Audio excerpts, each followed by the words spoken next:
s Kitkom v svet pravljic.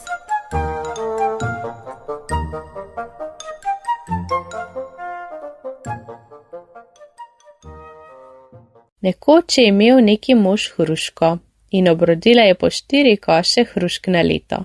Zgodilo pa se je, da je nekega leta rodila samo 3 koše in pol. Kralju pa je bilo treba nesti 4. Mož ni vedel, kako bi napolnil 4. koš. Zato je vanj posadil najmanjšo hčerkico in jo prekril s hruškami in listjem. Koše so odnesli v kraljevo shrambo, deklica pa se je skotalila ven skupaj s hruškami in se skrila. Čepela je tam v shrambi in kar ni imela drugega za podzob, je glodalo hruške. Čez čas so služabniki opazili, da zaloga hrušk kopni in našli tudi ogrizke. Rekli so: najbrž kakšna miš ali krt gloda hruške, treba je pogledati. In ko so brskali, med ličjem so našli deklico. Rekli so ji: kaj delaš tukaj? Pridi z nami in boš pomagala v kraljevi kuhinji. Dali so ji ime Hruškica. Deklica je bila tako pridna, da je pri hišnih opravilih kmalu postala spretnejša od kraljevih služabnic in bila je tako mila, da so jo imeli vsi radi. Tudi kraljev sin, ki je bil njen vrstnik, je zmerom tičal skupaj s Hruškico in postala sta velika prijatelja. Bolj, ko je dekle raslo, bolj je rasla zavist služabnic. Nekaj časa so bile tiho, nato pa so poskušale zasejati prepir. Tako so začele praviti, da se je Hruškica hvalila, kako bo šla in vzela zaklad čarovnicam. Govorica je prišla na ušesa kralju. Deklico je poklical k sebi in rekel: si se res hvalila, da bo šla in vzela zaklad čarovnicam? In Hruškica je odgovorila: ne, sploh ni res, presvetli kralj, nič ne vem o tem. Toda kralj je vztrajal: to si rekla in dano besedo moraš držati. In jo je pognal iz palače, dokler ne bi prinesla zaklada. Hodila je in hodila, pa se je znočilo.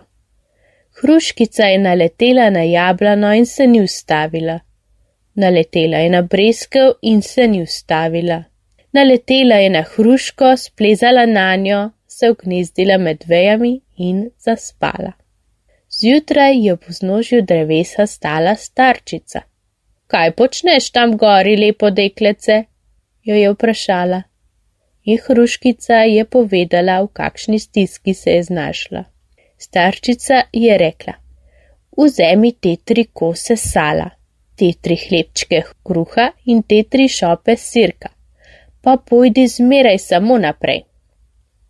Hruškica se je lepo zahvalila in nadaljevala pot. Prišla je do kraja, kjer je stala peč. Okoli nje so bile 3 ženske. Pulile so si lase in z njimi ometale peč. Hruškica jim je dala sirk.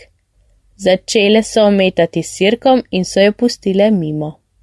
Hodila je in prišla do kraja s 3 velikimi psi čuvaji. Lajali so in skakali na ljudi. Hruškica jim je vrgla kruh in so jo pustili mimo.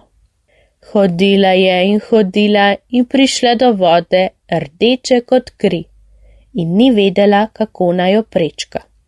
A starka ji je naročila naj reče: vodica ti lepa vodica, prehuda je zame naglica, sicer bi mi prijala polna skledica.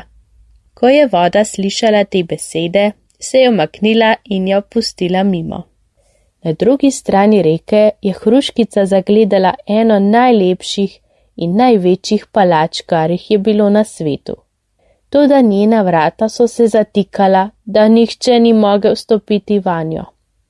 Hruškica je s salom podmazala tečaje in vrata so se potem lepo odpirala in zapirala. Ko je vstopila v palačo, je Hruškica na mizici zagledala skrinjico z zakladom. Vzela jo je in se namenila oditi. V tistem pa je skrinjica spregovorila. Vrata ubite jo, je klicala. In vrata so odvrnila. Ne bomo je ubili. Saj nas že dolgo ni nihče podmazal, ona pa nas je. Hruškica je prišla do reke in skrinjica je klicala. Reka utopijo, reka utopijo. In reka je odvrnila. Ne, ne bom je utopila, saj mi je rekla vodica, ti lepa vodica. In prišla je do psov, skrinjica pa je klicala. Psi požrite jo, psi požrite jo. Psi pa. Ne bomo jo požrli, saj nam je dala kruha. Šla je mimo peči. Peč sežgijo. Ženske pa. Ne bomo je sežgale, saj nam je dala sirk in nam rešila lase. Ko se je približala domu, je hruškica, radovedna kot vse deklice, hotela videti, kaj je v skrinjici. Odprla jo je in iz nje je sfrčala kokoš z zlatimi piščančki. Odrobencijali so proč tako hitro, da jih ni bilo mogoče ujeti, in hruškica je stekla za njimi. Šla je mimo jablene in jih ni našla. Šla je mimo breskve in jih ni našla. Prišla je do hruške in tam je starčica s šibico v roki pasla kokoš z zlatimi piščančki. Šuc, je zasikala starka in kokoš z zlatimi piščančki se je vrnila v skrinjico. Ob vrnitvi domov je hruškici prišel naproti kraljevič. Ko te bo moj oče vprašal, kaj hočeš za nagrado, mu reci, da tisti zaboj premoga, ki leži v kleti. Na pragu kraljeve palače so stale služabnice, pa kralj in ves dvor, in hruškica je izročila kralju kokoš z zlatimi piščančki. Izberi karkoli, je rekel kralj, in tisto ti bom dal.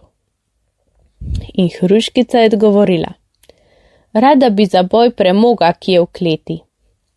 In dali so ji zaboj premoga.